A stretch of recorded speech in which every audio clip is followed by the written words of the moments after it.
So how many of you all have been to Thailand? Okay, a number of folks. So the first time I went was in 2011, and it was the first time I'd been to any sort of Asian country. And we did the islands, we did the jungle, we did a whole range of things. But one of the most memorable experiences was going to the market. So I remember going, looking at all the different wares, finally deciding that I wanted to buy a purse at this market in Chiang Mai. And I looked at them all, and I was standing at the edge of one vendor's space, and I found this amazing purse. It was a fish, and it had these little side fingers that when you then put your things inside the fish, it turned into a puffer fish. Like the little fingers came sticking out. It was so cool. And I'm falling in love with this purse in this market. And then I hear, hey, hey, being the Western American that I very clearly am, I turn around, and there's this guy who holds up this big, a giraffe purse, and says, same, but different. I was like, what just happened? I took home the fish purse, but whenever I think about things that are really not that same, we talk in my family now about same, but different. My 3-year-old daughter actually now says, Mama, same, but different, because this story had such a meaning for us. And when I think about this research that we did on people analytics technologies, I think about it the same way. Coming in, a little bit of an outsider, peering around all the different technologies, some people saying, same, but different, and then it being on me to say, is it same, or is it actually different? So that's what I hope to share with you all today. What we saw that was the same, a few things that we saw that were different, and probably a push for some of our vendors to maybe make a few things even more different now than today. Before I do that, I want to say thank you. First to Insight 222 and PAFOW, whose without their sponsorship, this research would not have been possible. But then also to the vendor community. So you'll see we talked to a lot of vendors, and we took, quite frankly, a lot of their time, and we know that time is money.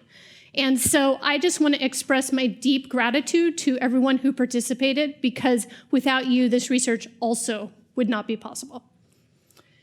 So David alluded to this, but we've been on quite a journey with this research. We started in San Francisco, and here we are now, after a brief preview in London, here in Philly doing a preview. The items that are, and I should say, 37 vendors completed our survey. We have done 75 to 90-minute briefings on top of that with almost every single vendor. And the items that are in red indicate that something is still going on. So we actually still have a couple vendor briefings to finish. We have some additional customer interviews, and we have a practitioner survey, which I know a lot of you are practitioners. You all raised your hands earlier. So we would really like you to take that survey. And I'm going to give you kind of a call to action why at the end of this, so you'll see why it's so important.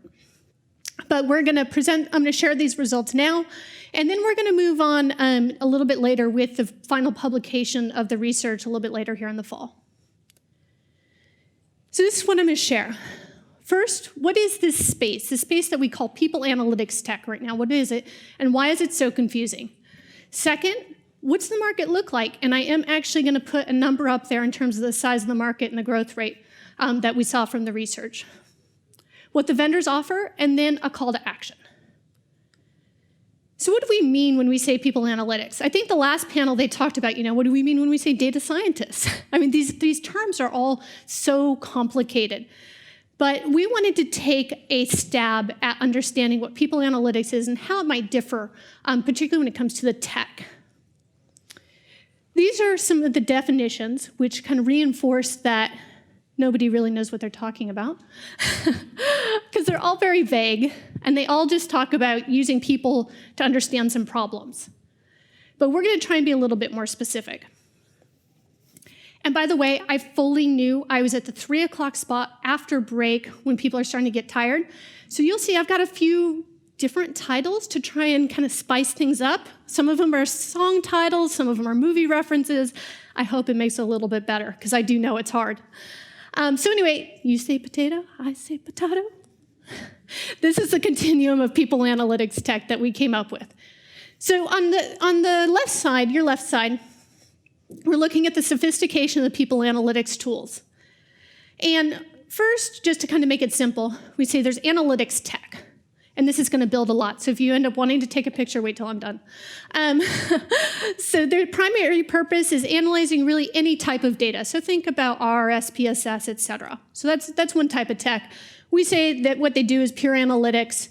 And really, it's about this general discovery, interpretation, and communication.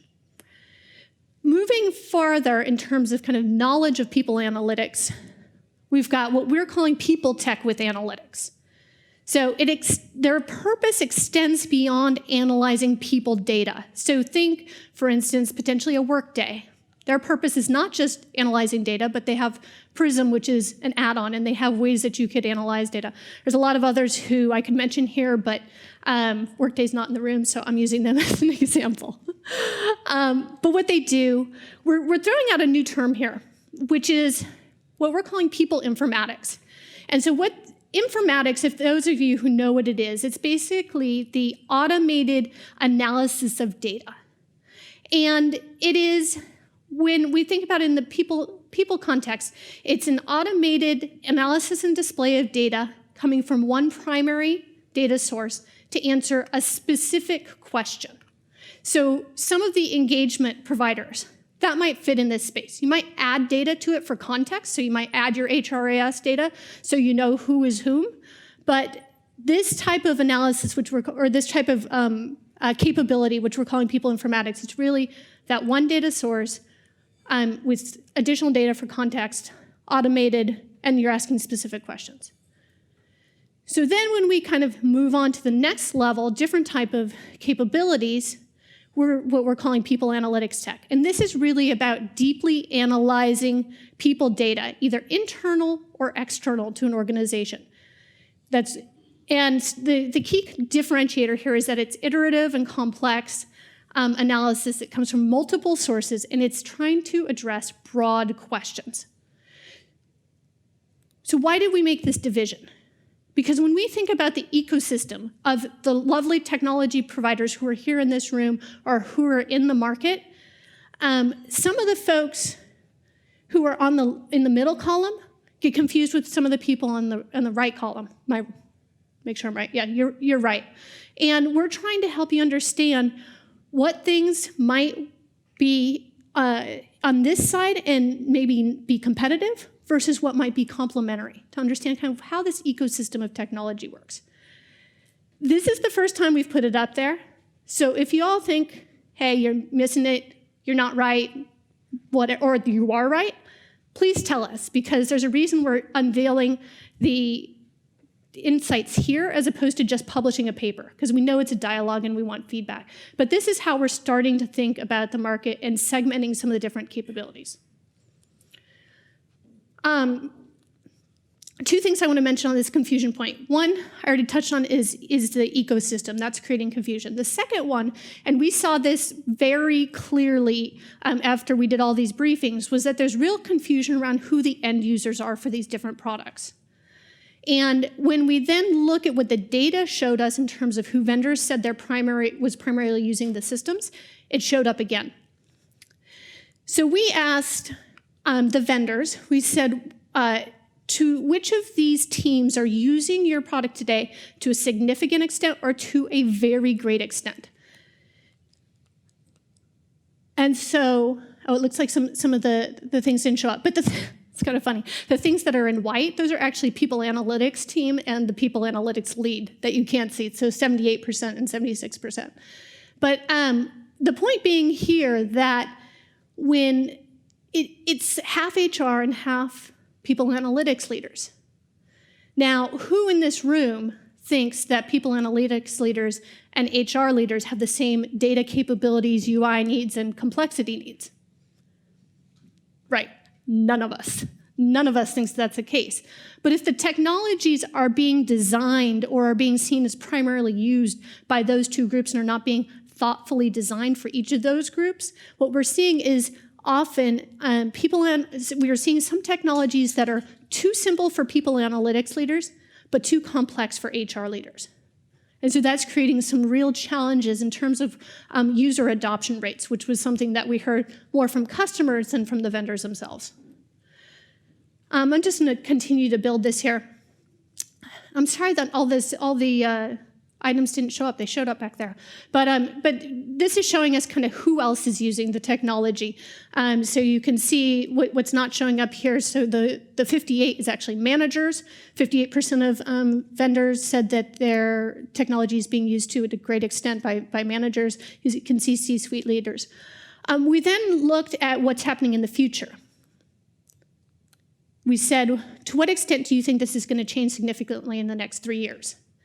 And a couple interesting things. So one, technology leaders are still planning to build for the same population largely.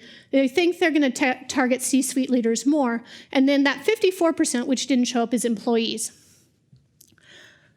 I want to touch on something that Bridie mentioned this morning, which is that fear, that we may be skating to where the puck is, or maybe that was Al, actually, I think, with his hockey metaphor, skating to where the puck is and not where it's going to be. And then Bridie mentioned that we're going to be looking to have a broader constituencies of people using our people analytics technologies. And so if our vendors are not planning to build for some of these groups down here on the bottom, that's going to prevent us from being able to meet that future need. So while I certainly think that we need to be clearer about who our users are and how they're using their tech, we also need to be looking to the future about what are the groups that we're trying to meet and enable with our people analytics data in the future. We also asked where the data is coming from. So again, this is kind of the same look at it. And it looks like all the labels showed up here. So this is today where most data is coming from for these technology systems. So clearly, the majority HRIS, employee engagement data. What's kind of interesting is when we look to the future, people are planning for that to change more to learning and talent management data, but by and large, it's going to still be mostly HR data and then a few other sources. What I think is interesting here is sales and CRM data is probably going to be integrated more by the vendors moving forward. That's a pretty remarkable addition. But I would think that there's an opportunity, particularly for financial data and external labor market data, to be integrated quite a bit more.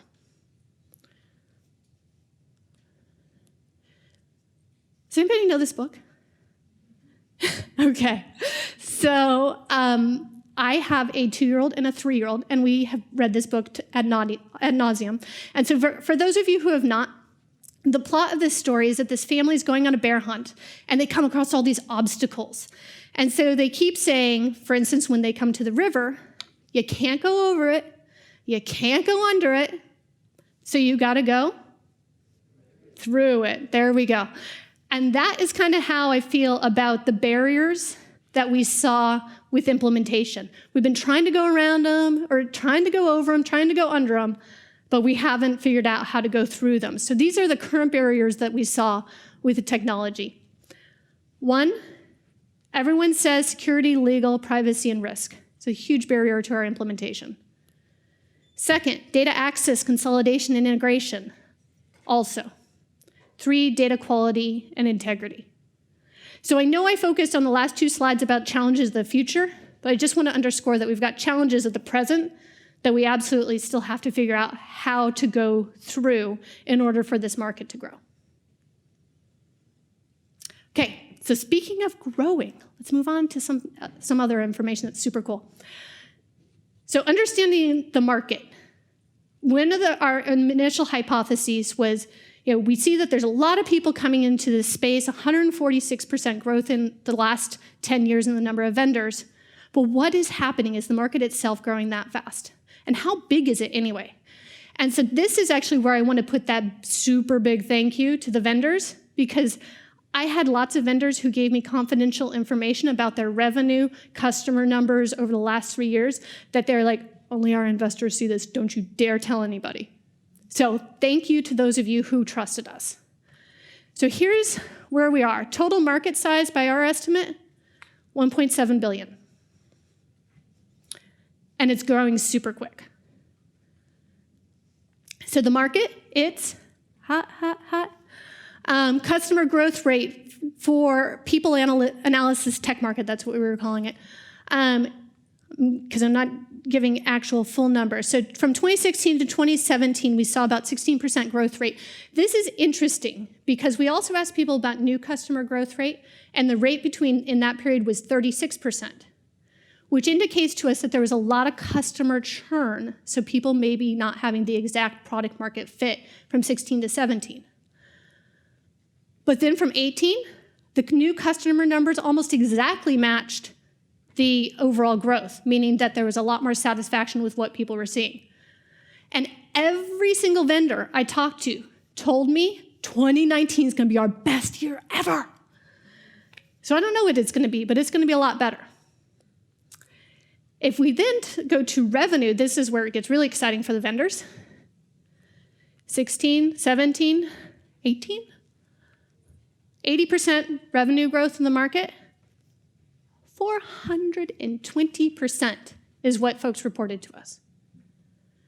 So it was significant growth. And again, if 2019 is going to be the best year, who knows? Sky's the limit. Or my slide is anyway. Okay, who's buying? Everybody. So we asked, what size organization are your customers? And literally, everybody. We don't see this. I do a lot of tech research. We don't see this. Everyone is finding value in this space, which is super exciting.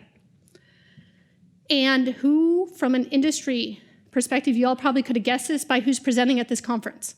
Knowledge industries, by and large, is who's buying. So let's talk a little bit about what the vendors are selling. They are saying to their customers, there are two primary ways we're trying to help you. The first is answer talent-specific questions. So engagement, experience, productivity, performance, etc. The second is augmenting your technological capabilities, so making disparate information available, providing predictive insights. So the percentages are the percent who gave that as an answer. Disregard my responding, my little asterisk, it's actually wrong. This was a qualitative analysis, so anyway. So that's how they're helping.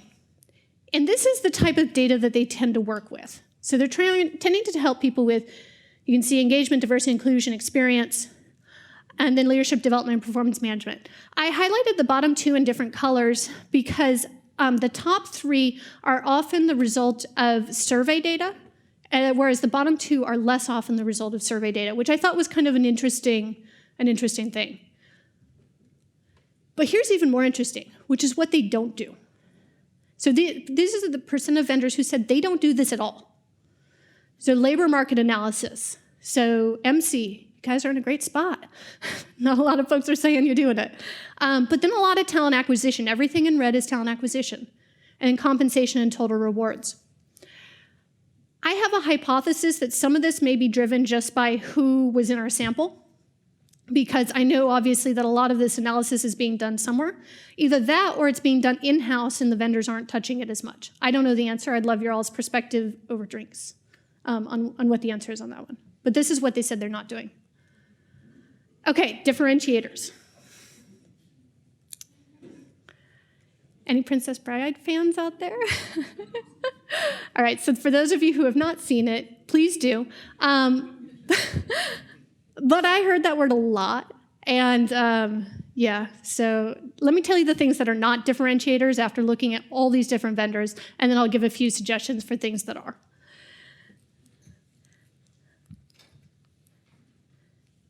So these are the 4 things that I would say are not differentiators, even though they showed up very highly on the survey of people who said that they were differentiators. So ease of use.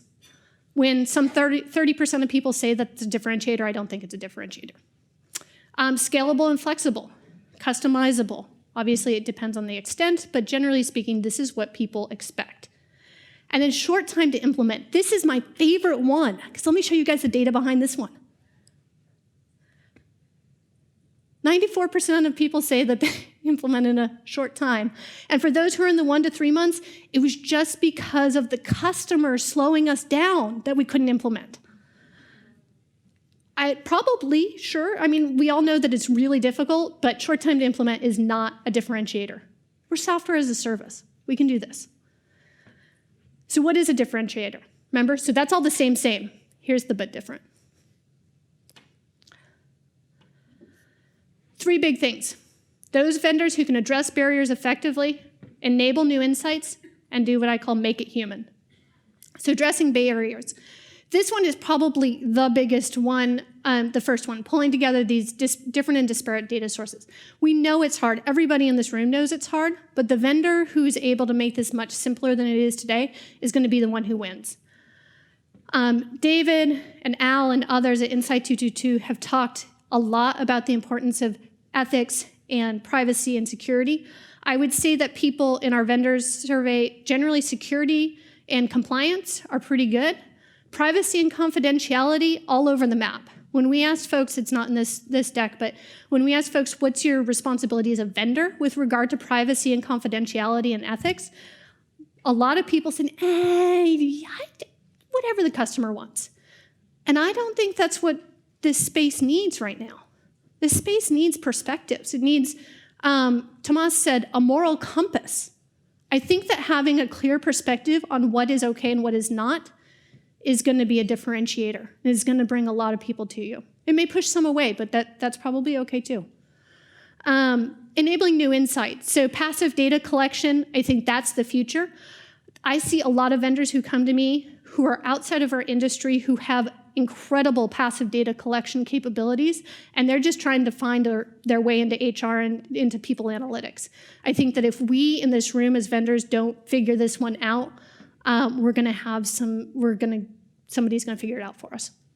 And then sophisticated language analysis. I know that Bridie said that there's some BS along with sophisticated language analysis. But I think that I saw a couple of technologies that showed a lot more nuance that you could use and could be useful. And so I think that that's somewhere that folks will be able to differentiate. And then make it human. Community, collective intelligence, and storytelling. So important. So that's kind of my initial insights. Somebody asked me earlier what was going to be different about what I'm sharing with you guys today versus the final report. And what's today may be a little bit messier. So I'd love your feedback, your thoughts on all of this. But I am going to close here with my call to action. So what I would like is, let's start at the top. So if lack of necessary customer support, so not getting enough customer support from your vendor is not a problem at all, raise your hand. Okay, complex user interface, not a problem. All right, no one. Lengthy implementation process, not a problem? No, it's not. But that's the percentage of vendors who told me that for their average customer, it wasn't a problem. So, and this is the one point where the vendors are like, oh, can she come off the stage right now? And I get that, but that's part of my job is to be provocative. So, vendors tell us the best things, and I appreciate everything that we've been told, but we need practitioner voice in the study. We need to know which of these things, because maybe customer support isn't a problem, and I just think it is. But we need your voice. And because without it, all I can do is report on what the vendors tell me. So please take our survey. It's not the shortest thing ever. I acknowledge that. I'll send you a copy of it in advance. But this is going to be so much stronger with your perspective. So there it is, peopleanalyticstech.com. It'll direct you. Please take it so that we can make this better. So to wrap up, here's what I talked about, difference between the different types of analytics tech. End users are not always clear. Data sources remain primarily HR. Data sources, we know this market's big, it's growing. Vendors should focus on true differentiators, and please take my survey. We're Red Thread Research, and I would love to connect with you all. Thank you.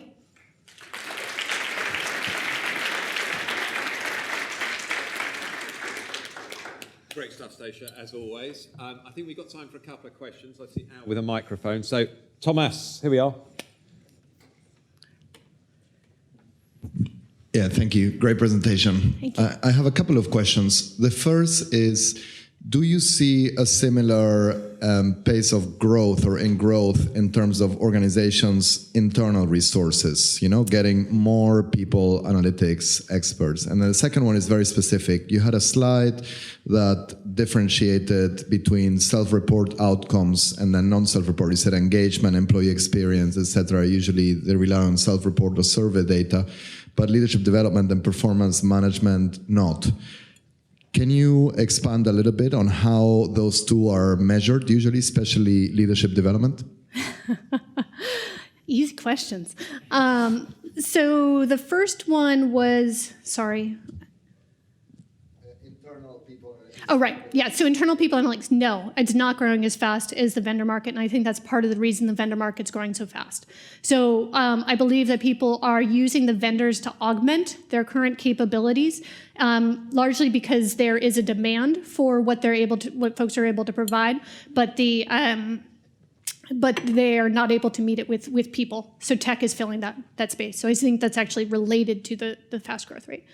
On the second question, I think performance management is getting pulled from error-prone. I know I can actually see people being like, but it is coming from a lot of internal performance management systems, which is unfortunate. Leadership development, my sense is that's more related to hypo, so it's probably similarly error-prone hypo selection processes.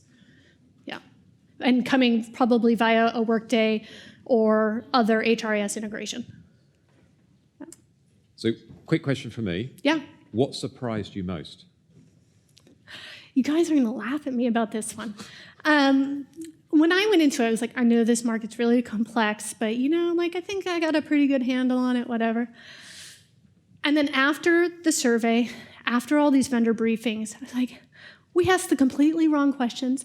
This is way more complex than almost anything else that we look at talent management software, performance, learning, et cetera, and it is way more complex than I thought it would be. So I knew it was going to be challenging, but that was more challenging. So that was point one. And then point two was there's a lot of talk, as Bridie mentioned, about continuous listening and alternative data sources and all the rest of that. It just doesn't show up. Like, people are still just kind of stuck in a relatively low number of data sources they're using today. And do you think one of the reasons for the complexity could be, typically in HR, we've done things in vertical silos. So you've done like a research and talent acquisition, and I know that's a bit more nuanced than just talent acquisition. Whereas people analytics truly goes across the whole of the talent lifecycle and leadership development, performance management, et cetera, which probably makes it harder to analyze. It does, but we've done, for those of you who don't know, we did a big diversity and inclusion technology study, which also similarly cuts horizontally. But I think because that center group is trying to jump so far into the more sophisticated data capabilities, so those who are have kind of another purpose, it just makes it harder to wade through exactly what these things do in addition to all their different applications. And is there anyone else about to ask a question? I think Bridie's over there. Is there Bridie? Sorry, I'm stealing all your questions, Bridie, or your time. Go on. Right.